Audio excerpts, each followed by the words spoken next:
আসসালামু আলাইকুম দর্শক, আশা করি সবাই ভালো আছেন। আবারও আপনাদের মাঝে নতুন মজার রেসিপি নিয়ে হাজির হলাম।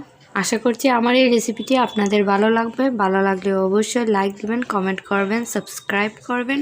আমার নতুন ভিডিওর আপডেট পেতে পাশে থাকা বেল বাটনে ক্লিক করে নোটিফিকেশন অন করে রাখবেন। এখানে আমি 2 কাপের মতো গরুর বুড়ি নিয়েছি। আপনারা চাইলে খাসির বুড়িও নিতে পারেন, আর একই পদ্ধতিতেই এই রান্নাটা করতে পারেন। এই বুড়িগুলোকে আমি আগেই পরিষ্কার করে নিয়েছি। আপনারা যারা বুড়ি পছন্দ করেন তারা অবশ্যই জানবেন কিভাবে বুড়ি পরিষ্কার করতে হয়, তাই কিভাবে বুড়িটা পরিষ্কার করতে হয় বললাম না। আমার এই পদ্ধতিতে গরুর বুড়ি অথবা খাসির বুড়ি দুটোই রান্না করে খেয়ে দেখতে পারেন, আশা করি ভালো লাগবে। প্রথমে একটি প্যানের মধ্যে 1/2 কাপ পরিমাণ তেল দিয়ে দিচ্ছি। তেলটা যখন গরম হয়ে আসবে তখন 1 কাপের মতো পেঁয়াজ কুচি অ্যাড করলাম। পেঁয়াজের মধ্যে অল্প পরিমাণ লবণ দিচ্ছি যাতে পেঁয়াজটা তাড়াতাড়ি সফট হয়ে আসে। পেঁয়াজটা সফট হয়ে গিয়েছে। এবার এখানে 1 টেবিল চামচ রসুন বাটা, 1 টেবিল চামচ আদা বাটা অ্যাড করছি। আদা আর রসুনটা একটু কষিয়ে গেলে এখানে 1 টেবিল চামচ পেঁয়াজ বাটাও অ্যাড করছি। পেঁয়াজ বাটাটাকেও 2 মিনিটের মতো ভেজে নিয়েছি।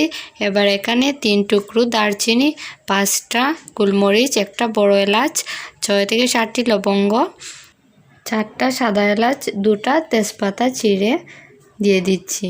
সবগুলো মশলা থেকে সুন্দর একটা স্মেল বের হলেই এখানে 1 টেবিল চামচ মরিচের গুঁড়া, 1 টেবিল চামচ ধনিয়া গুঁড়া, 1/2 টেবিল চামচ হলুদের গুঁড়া, 1/2 টেবিল চামচ জিরার গুঁড়া অ্যাড করলাম। এবার একটু নেড়ে চেড়ে নিলাম আর অল্প পরিমাণ পানি অ্যাড করব যাতে মশলাটা পুড়ে না যায়। আর একটা কথা, আপনারা কালো বড় এলাচটা কিন্তু অবশ্যই দিতে চেষ্টা করবেন। এই বড় এলাচটা দিলে এই বুড়ি ভুনার ফ্লেভারটা অনেকখানি বাড়িয়ে দেয়। মশলাটা কষানো হয়ে গেছে, এবার বড়িগুলো অ্যাড করছি। বড়িগুলো দিয়ে সবগুলো মশলার সাথে মিশিয়ে নিচ্ছি। মিশানো হয়ে গেলেই এখানে আমি স্বাদ মতো লবণ অ্যাড করছি। এই পর্যায়ে কিন্তু লবণটা দিতে চেষ্টা করবেন। এবার দিয়ে দিলাম 4 টুকরো করে একটা টমেটো। নেড়ে চেড়ে টমেটোটা একটু সফট হয়ে আসা পর্যন্ত ভেজে নিচ্ছি। আর দেখতে পাচ্ছেন টমেটোটা সফট হয়ে আসছে আর পানিটাও শুকিয়ে গেছে, তাই এখানে আরও কিছুটা পানি অ্যাড করছি। আবারও 5 মিনিটের মতো বুড়িটাকে কষিয়ে নেব। বুড়িটা যেহেতু সিদ্ধ হতে অনেক সময় লাগে, তাই এখানে পরিমাণ মতো পানি দিয়ে দিচ্ছি। বুড়িটা যেহেতু সিদ্ধ হতে বেশি সময় লাগে, তাই আমি পানির পরিমাণটাও বেশি দিয়েছি। এবার আমি ঢাকনা দিয়ে ঢেকে 1 ঘন্টার মতো রান্না করব। চুলোর আঁচটা কিন্তু মিডিয়াম থেকে একটু কম থাকবে। 1 ঘন্টা পর ফিরে এলাম। এখানে আমি 1/2 টেবিল চামচ গরম মশলার গুঁড়া, 1/2 টেবিল চামচ জিরার গুঁড়া আর 1/2 টেবিল চামচ গোলমরিচের গুঁড়া অ্যাড করছি। এবার একটু নেড়ে চেড়ে মিশিয়ে দিচ্ছি।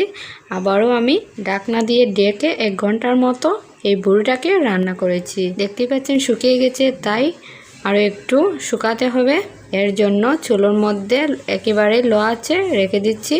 আর অন্যদিকে একটি প্যানের মধ্যে ফোড়ন দেওয়ার জন্য প্যানের মধ্যে 2 টেবিল চামচ সয়াবিন তেল অ্যাড করছি আর সাথে 1/2 টেবিল চামচ আস্ত জিরা, 2টো শুকনো লাল মরিচ আর 2 টেবিল চামচ পেঁয়াজ কুচি অ্যাড করছি।